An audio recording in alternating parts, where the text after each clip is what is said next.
If you would, I'd love to just let our viewer, or not our viewers, our listeners on the Gap know a little bit about your experience that started Outlaw Platoon. The story you have is an incredible one when you first arrived in Afghanistan, and the little girl that you met. And so, if you wouldn't mind, to help our people, guys, we are in the last part of our podcast, Attitude Booster number 10. Be a part of something bigger than yourself.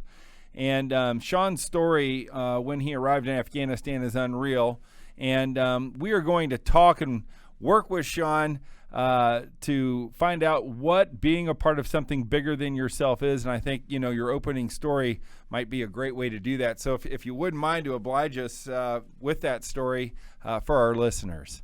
Yeah, well, my journey really started when I was a sophomore in college. And like most college kids, I didn't really know what I wanted to do. I think at the time I was an elementary education major, and then I changed my major to secondary education. But the truth is that I just never really felt like I was on my path, if that makes sense. I feel like when you're on the path that you're meant to be on, you know it and you walk it. Cool. Well, when I was a sophomore, that just wasn't the case. All that changed when September 11th happened. And, I saw those buildings collapse and fall down and people die on national television. And I just felt like I knew exactly why God had put me on this earth, and that was to serve something greater than myself, join the military, get in the fight as fast as possible.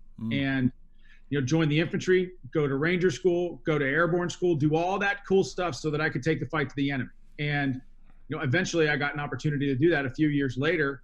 And I mean, look, this was in 2005 and 2006. And so, at the time, if you think back to that time, at the time, people thought that Afghanistan, the war was won. We had gone into Afghanistan in 2001.